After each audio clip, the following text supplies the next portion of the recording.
Vamos a entrar en la palabra del Señor hoy en este domingo y vamos a ir a Juan, ¿verdad? Y vamos a ir al capítulo 6. Aquí es donde estamos estudiando. Si ustedes quieren, pueden ustedes también ir al Evangelio de Juan y empezar a estudiarlo también ustedes, mis hermanos, cuando ustedes tengan el tiempo, ¿verdad?, de hacerlo, para que ustedes también se fijen bien. Si ustedes quieren estudiar la palabra del Señor, les aconsejo que se compren una Biblia de estudio. Una Biblia regular es buena, ¿verdad?, tenerla, pero estamos adivinando muchas cosas. Vayamos mejor a comprar una Biblia de estudio que sea buena, de un buen escritor, ¿verdad?, que nos deja algo que podamos confiar, y vamos a ver lo que dice la palabra del Señor. Y si se quiere profundizar usted un poquito más, pues entonces vamos a tener que comprar más material. Pero la semana pasada, ¿verdad?, nos dimos cuenta de lo que está aquí en el capítulo 6, fue una introducción la semana pasada.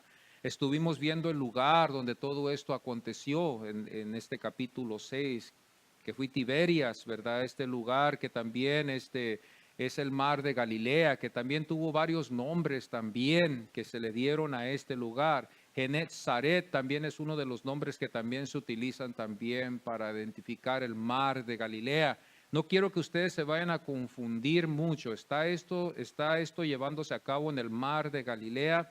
Allí es donde está el Señor. No estamos muy seguros en qué locación estuvo el Señor, pero estuvo cerca de Tiberias, ahí cerca de ahí de ese lugar, donde también nos damos cuenta que también ahí tenía un lugar de residencia Herodes en Galilea. Nos damos cuenta de esto. Nos fijamos también el número de la gente que había, era muchos hombres, 5,000 hombres habían ahí, no contando las mujeres y los niños. Llegamos a ver que hubo más de 5,000 por la razón de que llegamos a eso, porque cuando hay hombres, hay mujeres, ¿verdad? Y cuando hay mujeres, hay niños. Entonces este es el caso aquí, por eso creemos que fue más.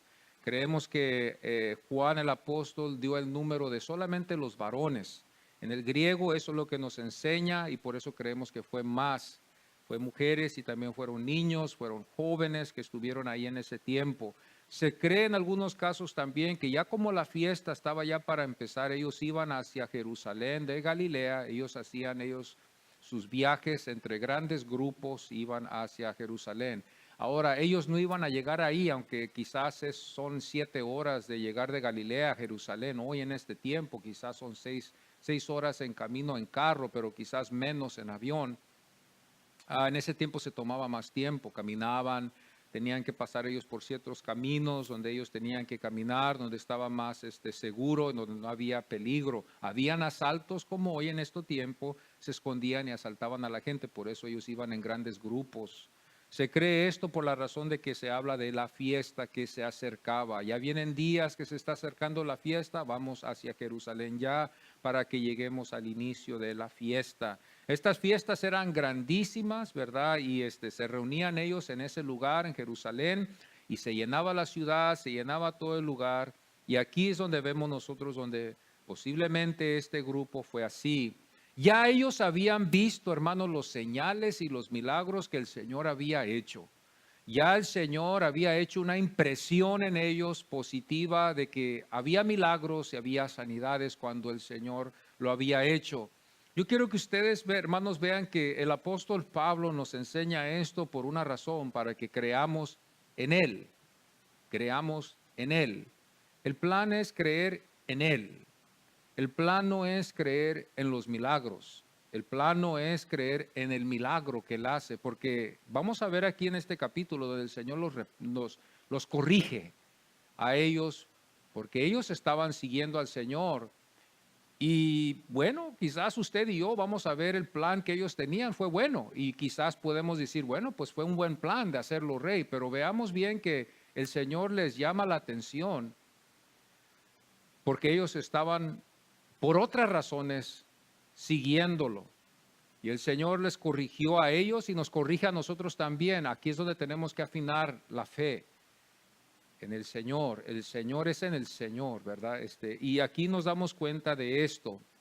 Nos dimos cuenta del lugar, nos dimos cuenta, ¿verdad?, del grupo que estaba ahí. Nos dimos cuenta de la situación, que no había alimento. Estábamos dándonos cuenta de esto y nos fijamos bien, ¿verdad?, que uno de los discípulos aún trajo algo unos alimentos a él que había conseguido ahí de un muchacho judío también que tenía su alimento, su almuerzo. Y esto lo podemos ver nosotros en los otros evangelios también, no como Juan lo describe, pero sí vemos en los otros evangelios, ¿verdad?, lo que nos enseña de este acontecimiento. Hubo dos acontecimientos donde él alimenta estas multitudes. En este caso aquí fue una de ellas. Vemos esto en Mateo 14, versículo 14 al 15. También lo vemos en Marcos capítulo 6, versículo 33 al 35. Y también vamos a verlo esto también en Lucas 9, 11, 13. Por en caso de que su Biblia no lo enseña así, podemos ir a estos evangelios y confirmar y verlo. En este caso vamos a ver aquí esta situación cuando el Señor habla con Felipe y cuando habla con Andrés. En los otros evangelios no lo vamos a ver así.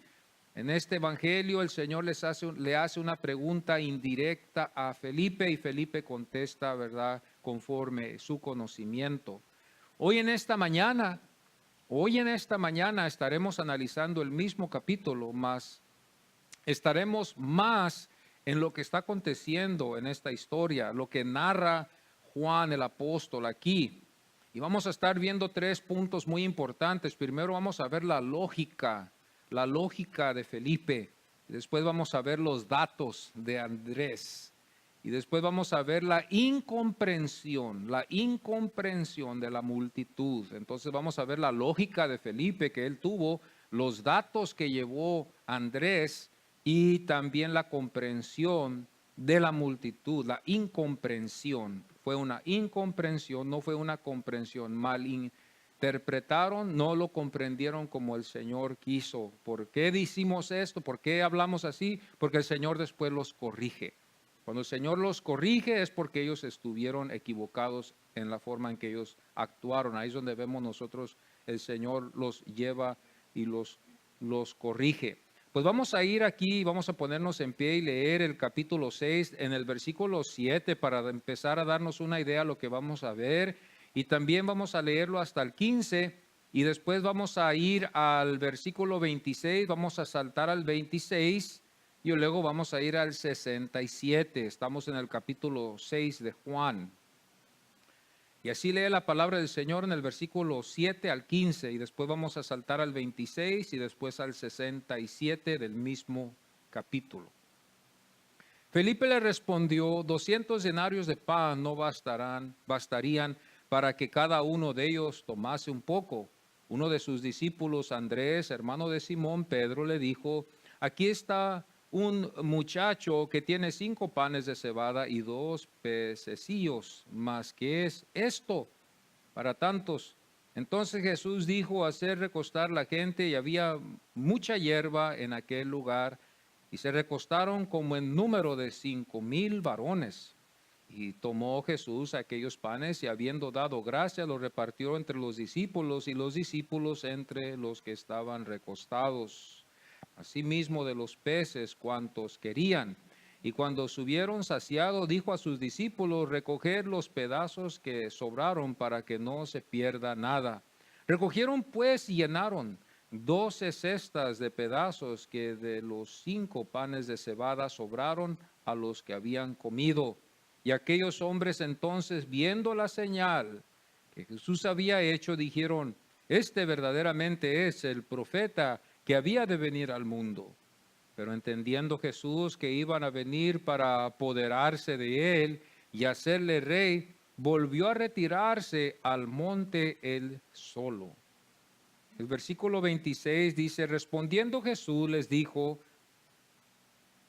de cierto os digo, que me buscáis no porque habéis visto las señales, sino porque comisteis el pan y os saciasteis.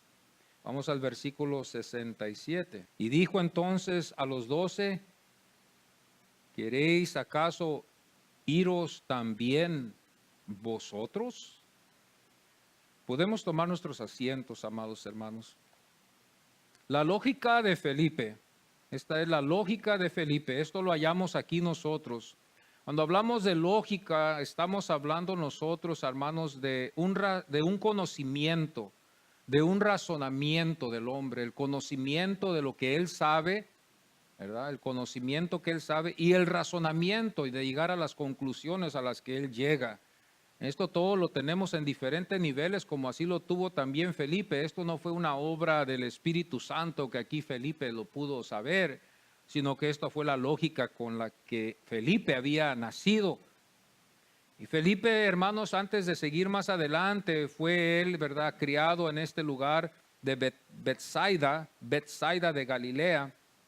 Y esto lo podemos ver nosotros cuando vemos el Evangelio de Juan en el capítulo 1, versículo 44, donde podemos ver de dónde fue Felipe. Ahí, de ahí fue cerca él, ahí del mar de Galilea, él conocía ese lugar muy bien. Juan 1:44 dice, y era de Betsaida. Entonces nos damos cuenta nosotros de dónde él fue, que él tenía ese conocimiento de ahí, de ese lugar. Felipe fue uno de los que llamó Jesús, ¿verdad? Después de Simón, el hermano de Andrés. Esto lo hallamos en Juan 1. También otra vez aquí vemos en el versículo 43. Y halló a Felipe. Aquí vemos que este es uno de los primeros discípulos que estuvieron con el Señor hasta el final. El Señor lo llamó, Él se quedó con ellos y aún aquí en este capítulo vamos a ver nosotros, hermanos, que cuando el Señor, ¿se acuerdan ustedes? Tuvo muchos discípulos, aquí es donde ellos se fueron, muchos lo dejaron, pero solamente quedaron 12 menos uno, que el Señor también ahí describe que Él ha escogido a 12, pero uno era el diablo. Y aquí nos damos cuenta nosotros que Felipe era uno de esos originales que él estuvo ahí con el Señor, él había creído. Felipe fue el que llevó también a Natanael, a Jesús también. ¿Esto dónde lo hallamos? También lo hallamos en el capítulo 1, versículo 45. Y vemos aquí el trabajo, la obra, el impacto que el Señor hizo en el corazón de Felipe. Así como el Señor cuando Él hace un impacto en nuestras vidas a través de su palabra y su Espíritu Santo, nos lleva a invitar almas a la iglesia, nos lleva a invitar almas a las reuniones que nosotros tenemos. Así fue el caso aquí con Felipe, que Felipe, ¿verdad?, no se queda con ese deseo, sino que él busca, ¿verdad? Él busca y halla a Natanael, lo lleva. Y Natanael fue uno que también quedó también como discípulo también del Señor. Esto lo hallamos en Juan 1:45. Hemos hallado aquel de quien escribió Moisés. Porque ellos estaban esperando, aquí nos enseña rápidamente cuando nosotros vemos aquí, Moisés les dejó esta promesa que fue de Dios, Dios se lo dio a Moisés, Moisés se lo dio a su pueblo muchísimos siglos atrás, de que iba a venir un Mesías y que iba a ser igual que él, que iba a venir de la misma nacionalidad y que a él deberían de escuchar. Habían muchos profetas que habían venido antes de Jesús, pero no como Jesús. Algunos hicieron milagros, pero no fueron perfectos. Algunos no hicieron milagros, nomás solamente escribieron. Pero aquí nos damos nosotros cuenta, ¿verdad?, que era solamente sombras de lo que iba a venir después. Nos damos cuenta de que los profetas que están en el Antiguo Testamento nos pueden enseñar y demostrar que el pueblo siempre necesitó un profeta que los dirigiera hacia Dios siempre. Ellos tenían la ley de Moisés, pero fijémonos bien que también el profeta fue menester que estuviera en sus reuniones también para exhortar al pueblo a seguir al Señor. De nada sirve, ¿verdad?, tener una Biblia nomás y tenerla solamente ahí en la casa y no leerla y no obedecerla después. De nada sirve. Y por eso nos reunimos en la iglesia para escuchar la palabra del Señor que el Señor pone en la boca del profeta. Porque los profetas todavía siguen hoy en este tiempo. El profeta es el que anuncia el evangelio, que anuncia la palabra del Señor. Este es el profeta.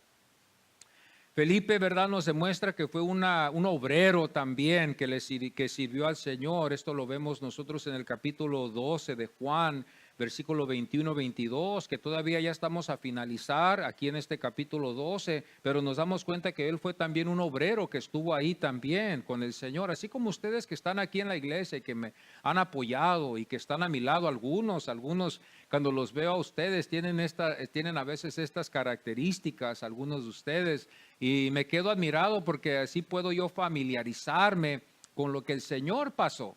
Me puedo familiarizar y puedo entender mejor el contexto a veces en estos casos. Aquí vemos nosotros la personalidad que tuvo Felipe y aquí hay también en esta iglesia personas que tienen esta lógica, que llegamos a conclusiones a veces lógicas, conocimientos, ¿verdad? Y razonamientos lógicos. Aquí en la iglesia ha habido muchísimos casos y no se discrimina ningún sexo porque ha habido en casos femeninos como en el varón, ¿verdad? Estos casos así. Entonces esto fue aquí con Felipe de figurar esto. Y fue un hombre, un obrero que sirvió al Señor, como en la iglesia. Aquí hay en la iglesia hermanos, hermanas que sirven al Señor, y que le sirven al Señor con todo su corazón. Así vimos, así podemos ver aquí a Felipe. Pero no lo digo por el caso de aquí de la iglesia, pero Felipe, aunque fue y tenía esto, de esta lógica, fue un hombre de conocimiento y de buen razonamiento. Fue un hombre también que fue muy lento en entender muchas cosas divinas del Señor. Fue una persona que pudo entender estas matemáticas. Yo me impresiono de él. Hay algunos de ustedes que me pueden impresionar a mí también, porque yo no soy muy bueno en las matemáticas, ya les dije, pero trato de figurar. Hasta aquí Dios me ha ayudado. Nunca me ha interesado mucho las matemáticas, pero algunos de ustedes son muy buenos en lo básico y aún hasta en otros niveles más altos quizás. Pero nos damos cuenta que aquí Felipe, aunque él tuvo esta lógica, este conocimiento y este razonamiento que con el cual él nació, no le ayudó para entender las cosas que el Señor le iba a enseñar en el ministerio. Esto nos damos cuenta nosotros, ¿verdad? En Juan 14:8. Nos demuestra ahí cómo no pudo él entender esto. Esta fue la lógica de Felipe. Esto es lo que vemos aquí en este caso, cuando él va hacia el Señor y ve a la gente, están arriba, ellos están en el monte, ellos están arriba, ven a la gente abajo, ven a una multitud de gente. Y el Señor hace la pregunta indirecta a Felipe y Felipe llega después a darle la respuesta. ¿Verdad? Nos enseña que él supo, pero no fue suficiente. Vemos después el dato de Andrés, el dato de él. El dato significa la base del fundamento. Eso es lo que estoy hablando. No estoy hablando de computadoras, estoy hablando de la base del fundamento. ¿De dónde se basa Andrés? Porque Felipe se basó con lo que él tuvo en su mente, pero no era concreto, no era algo concreto. Pero Andrés sí trajo algo concreto. Andrés halló un muchacho que estaba allí, ¿verdad? Y quizás ese muchacho quiso también participar y trajo algo visible, algo concreto. No fue algo que solamente fue una idea más o menos cuánto iba a ser. Y Andrés también, hermanos, él también fue de Bethsaida también. Eso lo hallamos también en el mismo capítulo 1, versículo 44. Bethsaida, la ciudad de Andrés. Él no fue el dueño de la ciudad, como en algunos casos algunos se atreven a decir que porque dice ciudad de, significa que es la ciudad de ellos, que ellos son los dueños. He visto yo algunas veces algunos predicadores decirlo así cuando describe a María y Marta, de que era la ciudad de ellos. Ellos dicen, no, ella era una mujer adinerada y que también posiblemente era también la que era su tierra. Eso no es el caso, pero muchos se atreven a decirlo así. No sé por qué, pero así lo hacen algunos. Andrés también fue hermano de Pedro. Fíjense, esta fue una familia. Aquí nos damos cuenta que Pedro y Andrés eran hermanos en sangre, no tan solo espiritualmente, sino que eran hermanos. Él llamó a su hermano Simón, que después el Señor le puso Pedro. Pedro se quedó. Pedro fue un hombre, ¿verdad? También que nos demuestra sus debilidades, pero amó al Señor. Fue un hombre, ¿verdad? Que, bueno, Dios estaba trabajando en su obra. Hasta que el Espíritu Santo obró en su vida, entonces Pedro empezó a cambiar. Pero mientras él estaba con el Señor, Pedro luchaba con muchas cosas. Andrés también, ¿verdad? No se habla mucho de Andrés como se habla de Pedro, su hermano, pero sí también Andrés estuvo entre este grupo. También se dice que Andrés también conoció dónde vivió Jesús, porque Jesús tuvo también dónde vivía él. Casi en los evangelios nos damos cuenta que a veces se dice, ¿verdad? Que el Señor anda en un lugar, anda en otro lugar, diferentes lugares. En la Biblia nos enseña que el Señor anda. Y a veces nos hacemos la idea de que el Señor no tuvo un lugar donde vivir. El Señor tenía un lugar donde vivió. Pero el Señor a veces iba a diferentes lugares donde el Padre lo enviaba, Él iba y Él estaba ahí. ¿Cómo sabemos esto? Andrés nos enseña en Juan 1:39, vieron dónde moraba. Esto no era una cueva, esto no era debajo de un arbolito, esto no era debajo de un puente, esto es un lugar donde él vivía, una casa. No vamos a decir que era una mansión tampoco, como algunos se atreven a decir, que porque tenía negocio era rico, ¿verdad? Un carpintero en ese tiempo, hermanos, tenía para comer y era lo único que tenía. Y nos damos cuenta también que la Biblia no dice que también tuvieron dinero, sino en el caso que hubieran llevado a Jesús a presentar, no hubiera llevado 2 palomas, hubiera llevado un cordero. De seguro que José y María fueron honestos y no creo que ellos hubieran dicho, lleva las 2 palomas aunque tenemos para el cordero, eso sería malo. Entonces yo creo que, hermanos, ¿verdad? Es decir, ahí tenemos toda la billetiza, pero vamos a llevar $2 a la iglesia.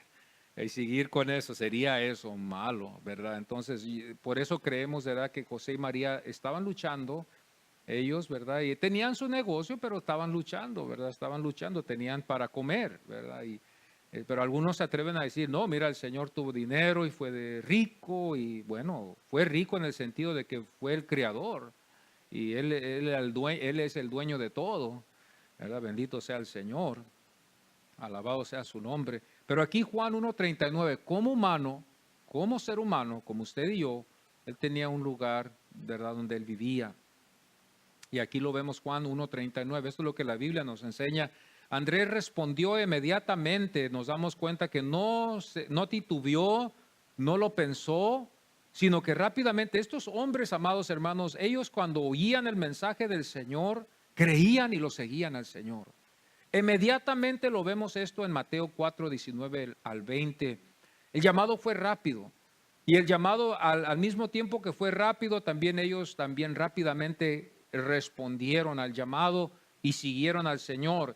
En este capítulo 6 vemos que las cosas se van a poner un poquito difíciles para entender, pero no se fueron, se quedaron con el Señor.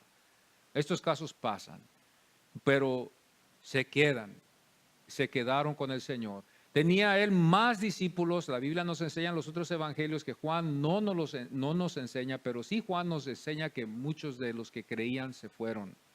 Se fueron porque no entendieron lo que el Señor les quiso, lo que ellos les enseñó. No es raro que la gente no nos entienda. Muchas de las veces, en algunos casos así es, no nos entienden. A veces no nos entendemos los unos a los otros. Que Dios nos ayude, amén. Que Dios nos ayude.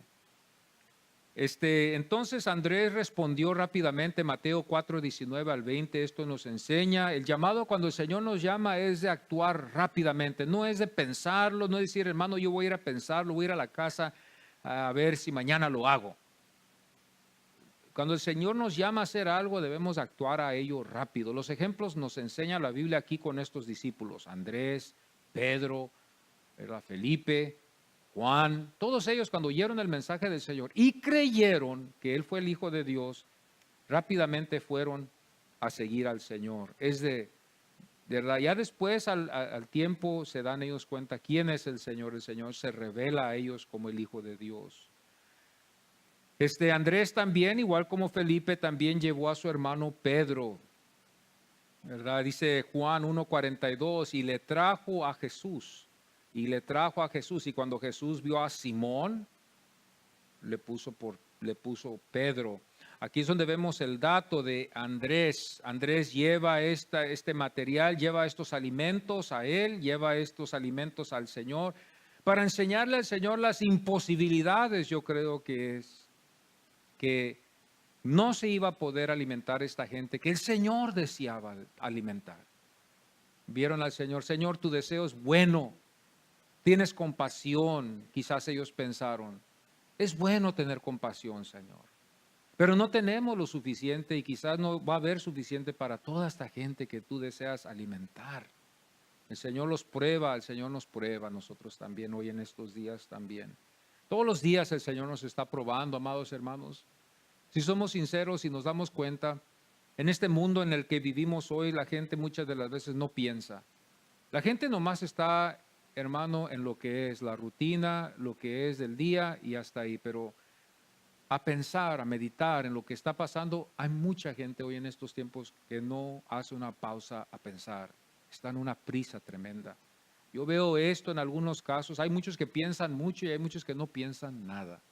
Y hay muchos que pues piensan lo normal, pero debemos de pensar y ver la situación y ver lo que está pasando hoy en este tiempo. Y en este tiempo más que todo, con todo lo que vemos nosotros alrededor nuestro, nos damos cuenta que el hombre ya no piensa como antes. Cuando tiene que usar la mente, sería eso, wow, tremendamente, es como un insulto quizás en algunos casos. ¿Cómo? ¿Mi mente? ¿Por qué?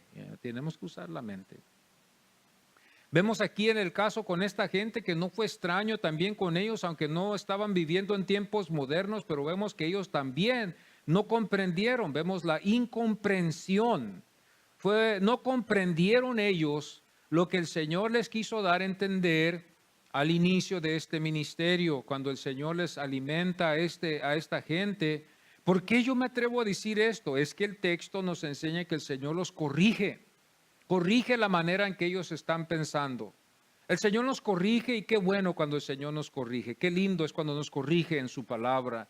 Cuando nos corrige en su palabra, yo lo he dicho y lo diré siempre, cuando leemos su palabra y estamos en la presencia de Dios, nos vamos a sentir indignos, amados. Porque muchas cosas van a pasar por nuestra mente.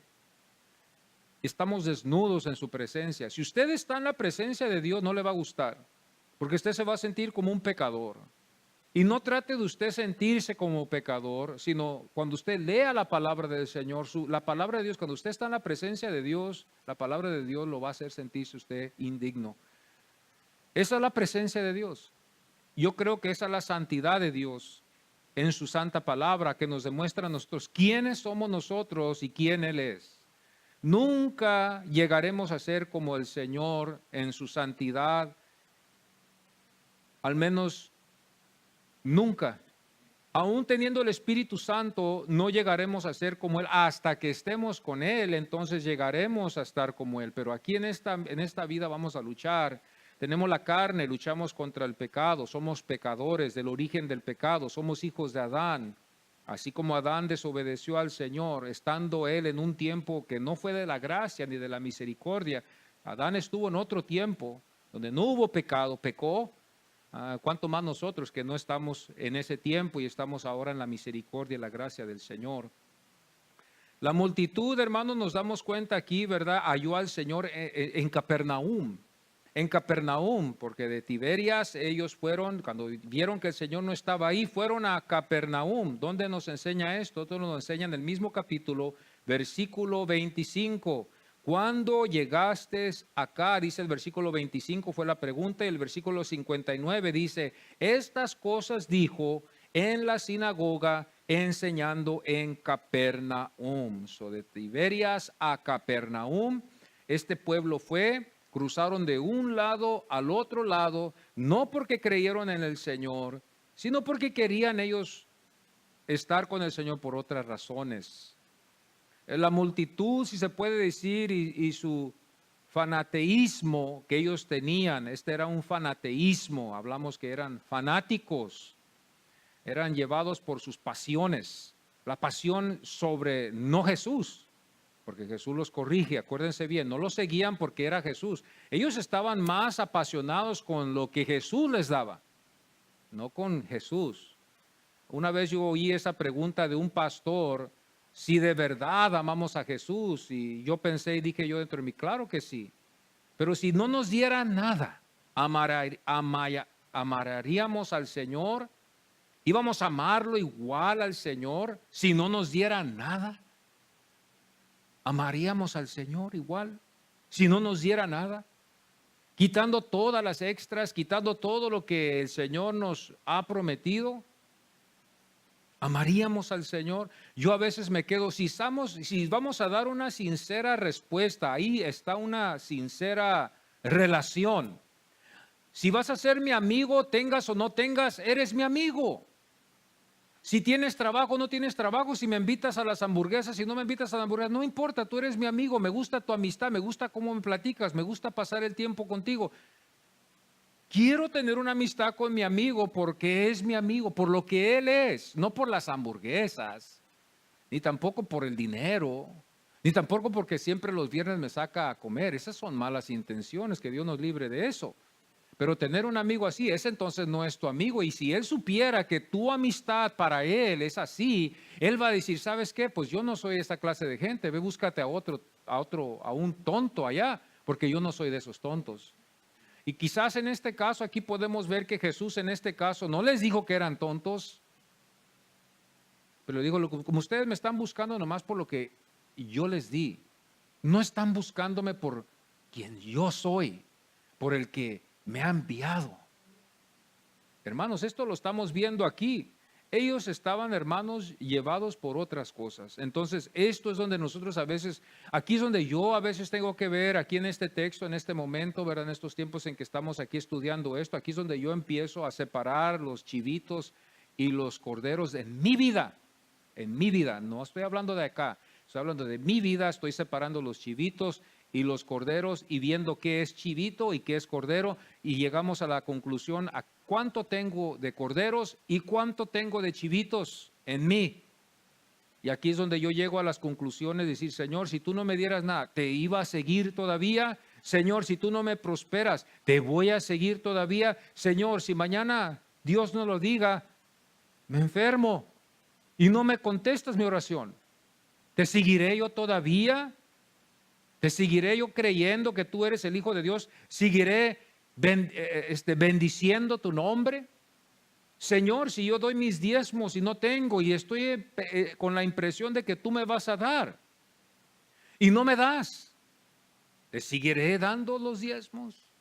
Estos son los chivitos y los corderos donde empezamos a nosotros a separarlos y vemos nosotros en la condición en que estamos. Porque Dios probó a sus discípulos, Dios nos prueba a nosotros. Él los probó a ellos. Felipe le contestó, la respuesta fue buena, pero no fue la correcta respuesta a ese tiempo. Porque él ya había visto los milagros que el Señor había hecho. Bueno, el Señor había convertido el agua en vino, hermanos. El Señor los dejó con eso, con la boca abierta, todos. Y todos tuvieron vino. Y del agua el Señor lo había hecho.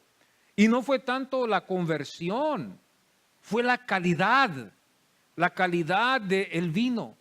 Porque el maestresala dijo, este vino hubiera sido primero servido.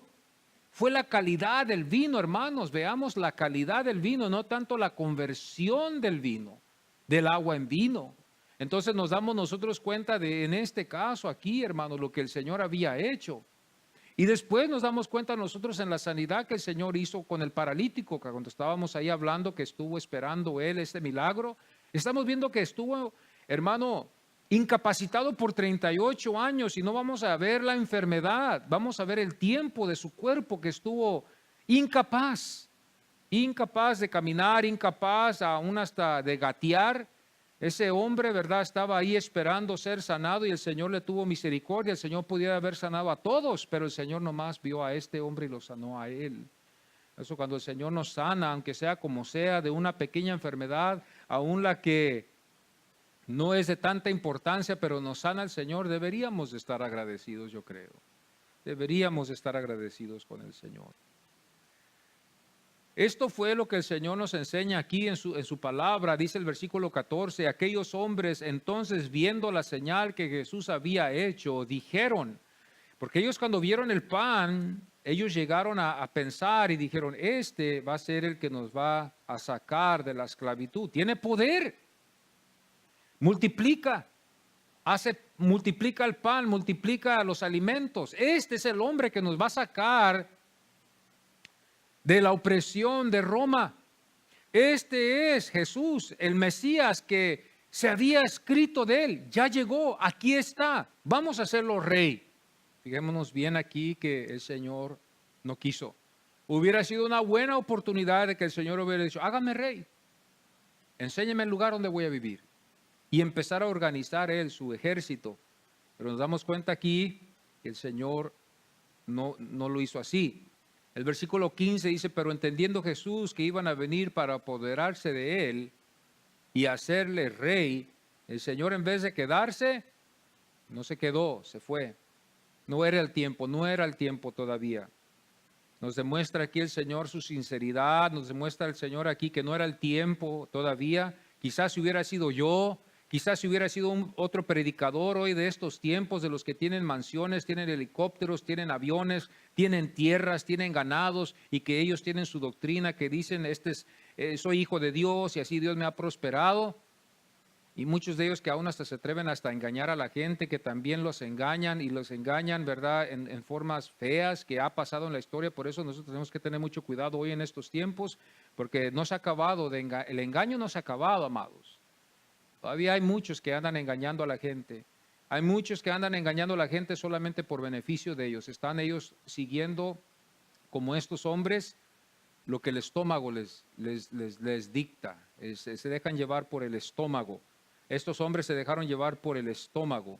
Vieron que el Señor había hecho esto. Esta era una buena oportunidad para que el Señor hubiera dicho, aquí es donde voy a hacer yo, tomar mi lugar que el Padre me ha dado. Aquí nos damos cuenta en el versículo 24, el mismo capítulo, donde dice, cuando vio pues la gente que Jesús no estaba allí, fueron a Capernaum buscando a Jesús. El 25 dice, hallándole al otro lado del mar, allá es donde lo hallaron al Señor. Esto se cree, hermanos, de que este grupo lo halló al Señor en la sinagoga. Lo hallaron al Señor en la sinagoga y empezaron a interrogarlo a él por qué se había ido. Ellos lo estaban buscando, cuándo se había ido, y el Señor empieza a hablarles a ellos. Nos damos cuenta de esto, es algo muy interesante cuando nos damos cuenta de un lado a otro que fue Jesús con sus discípulos, de un lado a otro en el mar de Galilea. Juan 6:7 dice, Felipe le respondió, 200 denarios de pan no bastarían para que cada uno de ellos tomase un poco. Felipe figuró la cantidad y la cantidad fue en su lógica 200 denarios. Los 200 denarios equivalen para solo 6,000 personas cuando hacemos esto, ¿verdad? Esto lo hallé yo en uno de los comentarios, parece que es William Everett, uno de los comentarios de él. Dice, un jornalero con una familia de por medio de 5 personas probablemente gastaba en el alimento la mitad de su ingreso diario. Suponiendo que la familia comiera 3 veces al día, puede concluirse que medio denario había bastado para el alimento de un día, o sean 15 raciones. De 5 son 15 de sus ingresos, que son 3 veces al día. Puede concluirse que medio denario había bastado para alimentar de un día, o sea, a 15 raciones. Un denario entero bastaría para 2 días o 30 raciones, es lo que dice. 30 raciones para 10, entonces 200 denarios había provisto una comida para solo 6,000 personas. Luego nos damos cuenta, entonces lo que había dicho Felipe fue correcto, él sabía cómo era los ingresos en ese tiempo. Claro, como usted y como yo, sabemos lo que es el mínimo, nos damos una idea más o menos cuánto puede ganarse una persona en una semana, cuánto una persona se puede ganar en un mes y cuánto se necesita para poder comprar virotes y carne. Nos podemos dar una idea porque estamos en este tiempo, al menos de que no estemos en este tiempo no lo vamos a saber. Felipe lo supo, hizo las matemáticas, usó su lógica y la usó para demostrarle al Señor las imposibilidades. Yo creo que fue una forma para demostrarle al Señor lo imposible. Dudó quizás en este caso. Nos damos después cuenta que Andrés también, uno de los otros discípulos también, Juan 6:9, donde dice 5 panes de cebada y 2 pececillos. ¿Se acuerdan ustedes? La vez pasada también les dije, cuando vemos nosotros estos panecillos, eran como galletas que los pobres muchas de las veces utilizaban en sus alimentos. No eran tortas grandes, ¿verdad?, que nosotros nos podamos imaginar, sino que estos eran panecillos pequeños los que había él usado de este muchacho para demostrarle al Señor las imposibilidades también. No llevó eso para que se lo multiplicara, sino que él llevó eso para demostrarle al Señor que eso es lo único que había. No hay más que vamos a poder hacer, Señor. Despáchalos. Parece que en uno de los evangelios dice, mejor despídelos, que ellos vayan a buscar de comer, que ellos mejor se encuentren en un lugar donde puedan comer y van a quedar mejor, más seguros así. Pero aquí nos damos cuenta que el Señor nos enseña una lección, nos prueba, siempre nos está probando, y tenemos que siempre tener cuidado, ¿verdad? En este caso aquí vemos que estos dos fallaron. No los reprende el Señor, no los corrige el Señor, pero nos damos cuenta que después a los resultados nos damos cuenta que fue totalmente diferente. El versículo 10 dice, entonces Jesús dijo, hacer recostar la gente, y había mucha hierba en aquel lugar. Y estamos hablando literalmente, hermanos, estamos hablando de que la gente se recostó. No estamos hablando, hermanos, de que se recostaron en la hierba, porque la hierba era verde, era como una alfombra. Se recostaron, y si era alfombrosa y era verde, quizás había llovido ya en tiempos pasados y el zacate había salido en los montes y estaba muy verde, ¿verdad? Donde ellos se podían recostar. Quizás el día también no era muy caloroso, porque una persona que se va a recostar en el sol es porque el sol no está despidiendo mucho calor. Y si estamos en el sol es porque el sol lo podemos soportar. Entonces quizás este era un tiempo en principios de la primavera, donde no estaba muy caliente ni estaba muy frío. Quizás porque había pasto también, se dice, había mucha hierba. Esto también nos puede indicar también que era un tiempo de primavera también. Esto nos puede indicar, y ya también el día de la Pascua ya se acercaban, tiempos así como de marzo y abril, quizás podemos decir así, mayo. No mayo, ya estamos pasándonos, es marzo y abril, entre esos meses. La gente se recostó, se acostaron en el pasto, esperaban de que el Señor les diera la comida. La hierba era mucha, se acostaron. No había árboles, no dice la Biblia que había árboles, quizás algunos ahí habían, pero no dice que estaba una sombra. La gente era como 5,000, imagínense ustedes 5,000. Y luego ver esto, yo quizás también hubiera fallado. Y el Señor, pero ¿cómo vas a alimentar a 5,000? No sé si yo hubiera creído suficiente para verme acordado de que el Señor había hecho un milagro. Y esto me enseña a mí de que tenemos que nunca olvidar lo que el Señor ha hecho en el pasado en nuestras vidas. Cómo el Señor ha proveído en nuestras vidas. Yo creo que muchos de nosotros hemos visto que Dios ha proveído en nuestras vidas. En alguna forma u otra nunca nos hemos quedado sin. Siempre hemos tenido zapatos, podemos tener zapatos, tenemos ropa, tenemos comida, tenemos alimento, a veces mucha en abundancia y a veces mediano y a veces, pero siempre hay algo que comer. Nunca se acaba la comida, el Señor siempre nos ha dado y le damos gracias a Dios por su grandeza.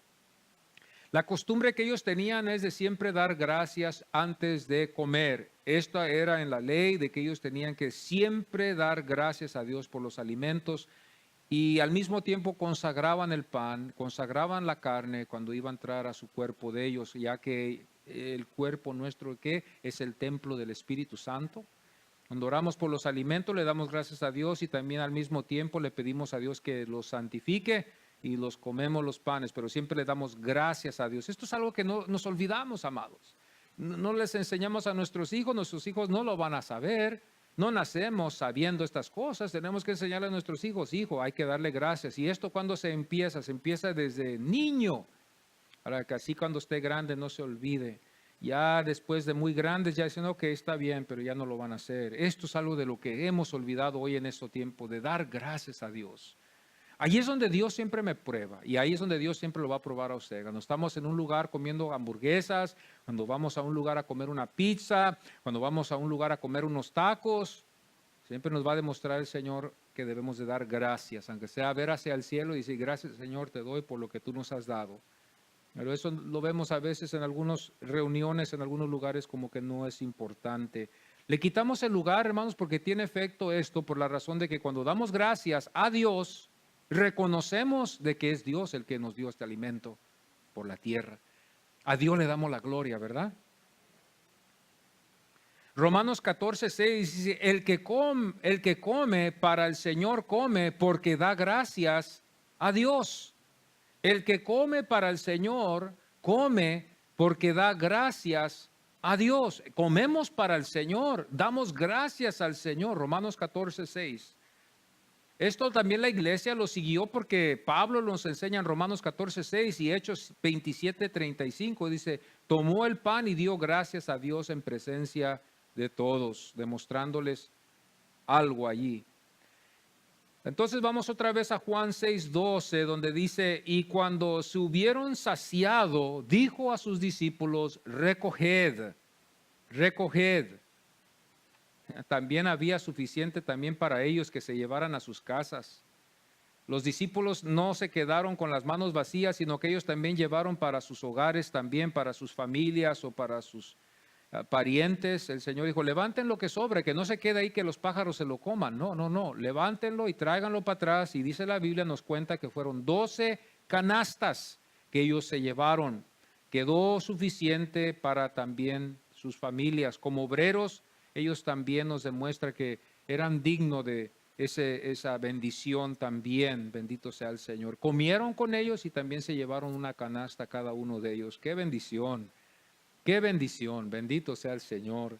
Por eso el Señor, cuando les dijo que tuvieran ellos cuidado con la levadura de los fariseos, llevaban las canastas ahí, estaban ellos preocupados de, bendito sea el Señor, del pan, sabiendo que ahí estaban las canastas de pan.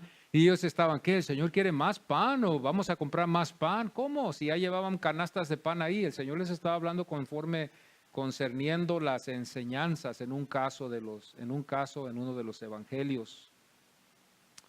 En el versículo 14 rápidamente dice, este verdaderamente es el profeta que había de venir al mundo. Esto fue lo que el pueblo dijo. Los 5,000 que estuvieron ahí, quizás los más ancianos, los más jóvenes, los líderes, este verdaderamente es el profeta que había de venir al mundo.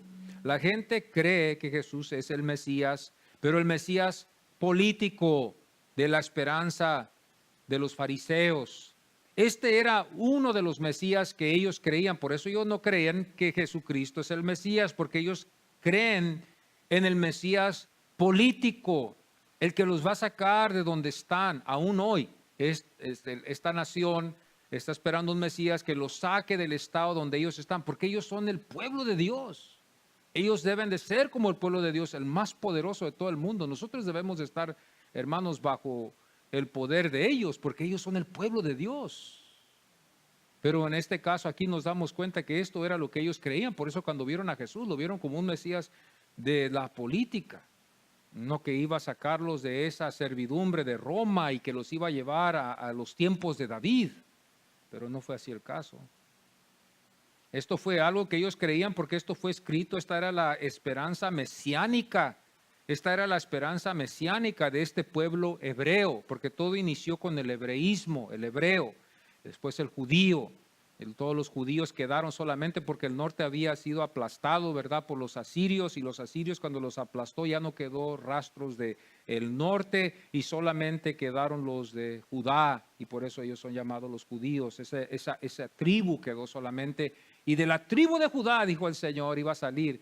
¿Quién va a pensar eso cuando va uno al Antiguo Testamento? Bueno, hasta que uno ve toda la Biblia y después se da cuenta uno que lo único que iba a quedar iba a ser la tribu de Judá. La tribu de Judá. En este caso, el pueblo hebreo esperaba durante cada crisis política un hombre al ungido, si lo podemos decir así, que los sacara de donde ellos estaban. Este era el Mesías, este era el Cristo en hebreo, en el griego, en el hebreo es Mesías. Aquí nos damos cuenta nosotros que cada vez que había una opresión con este pueblo, cada vez ellos estaban esperando que viniera este libertador, este que los iba a sacar de este lugar. Isaías solamente lo describe como un siervo de Jehová. Isaías, cuando nosotros nos damos cuenta, Isaías 53:1-9, es llamado el siervo, el que iba a sufrir, el que iba a sufrir penas, el que iba a dar su vida. Ellos, en algunos casos, esto es válido. Ellos creen, los judíos, que esos son ellos, no es el Mesías. Ellos cuando interpretan Isaías 53, ellos no lo interpretan, ese no es el Mesías, y usted no le puede decir a ellos, ese es el Mesías, porque ellos no lo creen así. Ellos lo ven que ese en el que se describe Isaías es la nación. En muchos casos los profetas a veces hablaban de la nación como un hombre, y entonces en este caso de Isaías 53 nos damos cuenta de que aquí ellos creen que está describiendo a la nación y no al Mesías. Jeremías, en este caso, nos damos cuenta nosotros aquí que Jeremías lo describe como un sacerdote. Nos damos cuenta que Isaías lo describe como el siervo sufriente. Después nos damos cuenta que Jeremías lo describe como el sacerdote, el que iba a perdonar nuestros pecados, al que iba a ser el intermedio entre Dios y el hombre. Jeremías 23, 5 al 6, Jeremías 33, 8, del 15 al 18, nos damos cuenta nosotros aquí de que lo describe como uno que iba a ser como sacerdote. Este es el concepto de ellos, el Mesías que ellos tenían, que ellos no tenían pensado. Ellos no creían que él iba a ser un sacerdote, ellos nomás creían que él iba a ser un político como David, iba a venir como rey, iba a sacarlos de la servidumbre, y es todo lo que él iba a hacer y establecerlos bien en un lugar donde ellos iban a estar contentos. Este era el concepto dividido, porque está dividido el concepto en el político del Mesías y el concepto espiritual del Mesías. Nosotros creemos en el espiritual como también después en el político. El político va a ser después, cuando Él venga a reinar aquí en la tierra. No se olvide nunca de esto. 1000 años el Señor, cuando regrese en su segunda venida, Él reinará. Él será el Rey de Reyes y el Señor de Señores. Él estará sentado en el trono de David, ¿verdad? Y aquí hay una confusión del hijo de David, ¿verdad? Hay una confusión ahí. ¿Quién vino primero? Nosotros sabemos que Dios vino primero. Él es el Señor que le dijo a mi Señor, siéntate, ¿verdad? Hasta que yo haga a tus enemigos como estrado de tus pies. Algo así dice en uno de los salmos. Él le dijo a su Señor, bendito sea el Dios, aleluya. Nos damos cuenta aquí también entonces que hay dos conceptos en este caso. Y ya para terminar, esto es lo que nos enseña la Biblia de este Mesías. Hay mucho que hablar en este caso de esto de aquí, de este contexto. Entonces este pueblo, nos damos cuenta 3 puntos aquí: la lógica de Felipe, el dato de Andrés y la incomprensión de este pueblo. Nos damos cuenta que ellos no interpretaron bien. El siguiente domingo vamos a entrar un poquito más. Nomás hablé un poquito concerniendo el Mesías, la era del Mesías. Hay dos conceptos y por eso muchas de las veces hay confusión y a veces no entendemos por qué, pero se ha creído, ¿verdad?, que hay casos donde la mayoría cree que el Mesías iba a ser un político y hay una minoría que cree que no iba a ser así el caso. Entonces nosotros somos esa minoría, porque si hubiera sido el Mesías un político en su primera venida, entonces podemos llegar a muchas otras conclusiones, pero así no fue el caso. La Biblia no nos enseña eso, desde Génesis hasta Apocalipsis, ¿verdad? Lo leemos esto con cuidado. ¿Dónde hallamos esto todo? En la Biblia. En la Biblia es donde hallamos todo esto. En la Biblia, en el estudio, en el tiempo que tomamos tiempo, ¿verdad?, de estudiarlo. Esto no es una revelación de hoy, hermanos. Esto no es algo que diga yo, oh hermano, esto es lo que hoy yo veo. Yo quiero, hermanos, que ustedes vean que esto no es algo de hoy, que yo veo esto hoy. Esto es algo que se ha, hermanos, estudiado con mucho cuidado. No es algo de hoy que yo saqué, que yo diga esta es una revelación que yo tengo. Sí tenemos el Espíritu Santo, pero ya el Señor nos declaró lo que tenemos que saber. Y con eso ya es suficiente. Con lo que tenemos aquí en la Biblia, con eso basta para toda la vida. Yo creo que todo lo que tiene aquí la Biblia no hay necesidad de buscar espíritus para que nos enseñen otras cosas. Con esto tenemos para saber y conocer al Señor, lo que está escrito. Y yo creo que con lo que tenemos aquí, es más válido de creerlo que creer otras cosas que no están en la Biblia. Por eso hay que tener mucho cuidado. En estos tiempos en los que vivimos nosotros, más que todo en el cristianismo, hay también engaño, hay muchas cosas que no son falsas, hay muchas cosas que no son verdaderas. Y le quiero decir que en la mayoría es así el caso. ¿Por qué? Digo yo en la mayoría. Porque la mayoría no se atreve a estudiar lo que dice la palabra del Señor y dejar que ésta sea el maestro, el libro que nos enseñe, sino que ahora, como yo una vez hablé con una persona que también, bueno, es pastor, personas que no están interesados. Son personas que están más interesados en el movimiento de hoy, de lo moderno, de la metodología, como les dije a ustedes, los ministerios hoy en día, estamos más interesados en la metodología, cómo ganar a la gente, en la cultura. Vamos con el tiempo de la época, ya se acabó eso, ya vamos al tiempo de la época. Por eso usted ve muchos casos en algunas iglesias, el uso de muchas cosas que son modernas. Se acaban esas cosas de moda y ahora ¿dónde? Y tenemos que ir al tiempo. Yo me acuerdo que esa es una de las cosas con que yo luché cuando yo fui al instituto, que ellos querían llevarnos siempre al tiempo. Vamos a tener que estar al tiempo, a la moda, a lo que es, porque si no, no vamos a poder llegar a lo que, a la gente y alcanzarlos. ¿Qué significa esto? Bueno, pues si la gente se viste en una cierta forma, tú también te tienes que vestir en una cierta forma para que ellos también te escuchen. Y entonces por eso vemos en algunos casos algunos pastores que ya no usan corbata, como hoy en día que yo no la usé. Algunos ya se visten de blue jeans, como el pueblo se viste de blue jeans. Ahora ya los blue jeans están más untados, ya no están tan flojos como antes. Hoy va a ver usted pastores que aún hasta van al gimnasio y andan haciendo ejercicio y los ve bien fuertes y calotes, que digo yo, wow, yo me quedo admirado en algunos casos donde yo he visto algunos pastores, parece que ahí se la pasan todo el día en el gimnasio, porque salen al púlpito y así se ven. No sé si ustedes se han dado. Esta es la cizaña y el trigo van a ir juntos. Yo no digo que ellos son cizaña, quizás son sinceros, yo no sé, pero esto es lo que está pasando en la iglesia hoy en tiempo. Estamos llegando a estos tiempos más modernos, estamos llegando a un tiempo donde no queremos perder al mundo. El hombre está muy preocupado de ganar a las almas.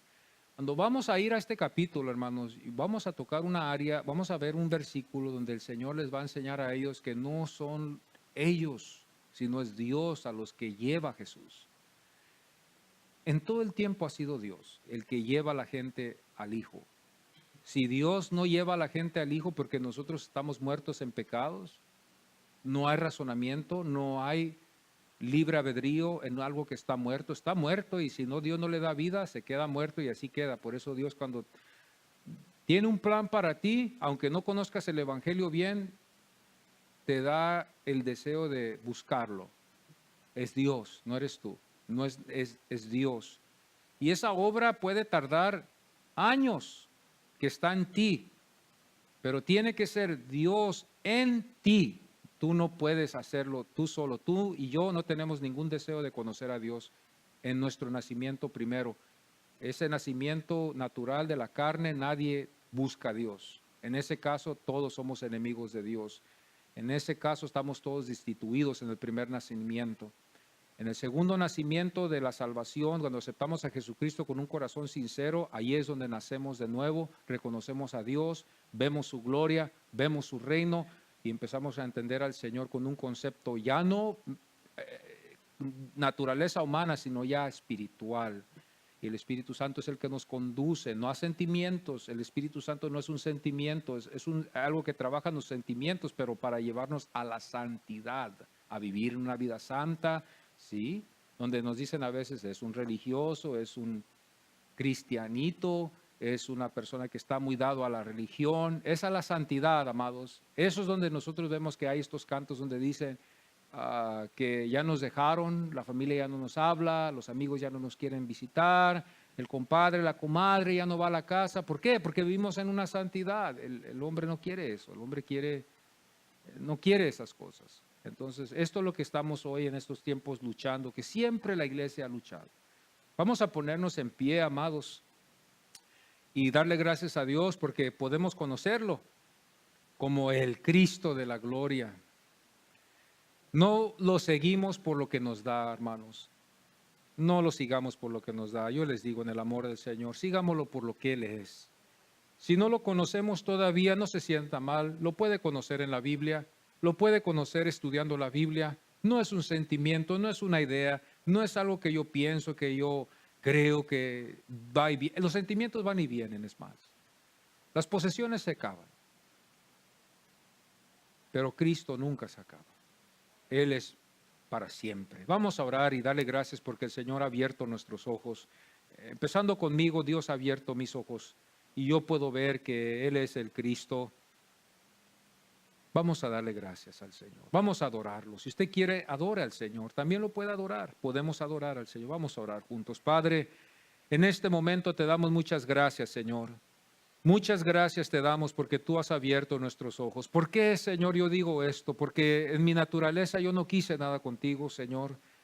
Nada puedo hacer, Señor. Yo soy sincero que en mi juventud yo no quise nada contigo, Señor. Fui un rebelde, desobediente y así me hubiera podido haber quedado, Señor. Pero tú me tocaste, Señor. Tuviste paciencia conmigo. No viste, Señor, lo que, Señor, fui. Tenías un plan. Como así con mis hermanos que están aquí, Señor, tuviste un plan por nosotros y por eso estamos aquí hoy en este día. Gracias porque en tu plan estuvimos para estar contigo por toda la eternidad. Gracias que te podemos conocer. Nos hemos mudado de un lugar al otro, hemos estado en diferentes países, naciones quizás, y venimos aquí a esta nación como extranjeros todos. Pero gracias te damos que tu plan no cambió, Señor. Gracias te damos que podemos ser ciudadanos del cielo y no de esta tierra. Como Jesús dijo, mi reino es de arriba, no es de aquí de abajo. Y gracias te doy, Señor, que tú nos has enseñado esto para creerlo. Ayúdanos a guardar esta fe y creer en ti solamente, Señor Jesús. Gracias por los milagros que has hecho, las sanidades que nos has dado, Señor, que hemos visto. Gracias te doy por lo que tú has hecho en mi vida. No me he olvidado, Señor, cuando tú has proveído. No me he olvidado de las deudas que tú has pagado, Señor. No me he olvidado, Señor, cuando tú me has asistido, Señor, cuando he estado enfermo. Gracias te doy, Señor. Gracias te doy en este momento. Solamente te puedo dar las gracias y te puedo adorar, Señor, por todo lo que tú nos has dado, Señor, porque tú nos has ayudado.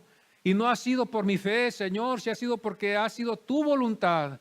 Ha sido tu voluntad de ayudarme, Señor. Sí, Señor, gracias te doy por la fe que tengo. Quizás no es mucha, pero Señor, gracias te doy que ha sido en tu voluntad ayudarme, Señor. Gracias te doy por mis hermanos que están aquí también presentes, que hemos perseverado. Gracias te damos, Señor. La lección sigue, Señor. Y gracias te damos que no nos has, Señor, sacado de la clase, que todavía podemos estar en el grupo y aprender cada día más. Gracias te damos por las sanidades, por los milagros, porque tú has proveído, por la salvación que nos has dado. No podemos olvidar, tú eres el Señor. Y gracias te damos a ti que tú moras en nuestros corazones. Gracias te doy, Señor. Como dijo el salmista, no mires mis pecados, Señor, no mires mis iniquidades. Perdónanos, oh Dios, y gracias te doy, Señor, porque ahora miras a Cristo en nosotros, Señor.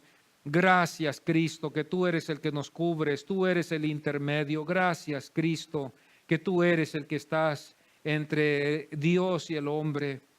Gracias te doy, Señor, que no es por lo que yo soy, sino es por tu gracia, porque por esa razón, gracias te doy, Señor. Gracias, Padre.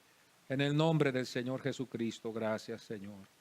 Amén y amén. Gracias, Señor.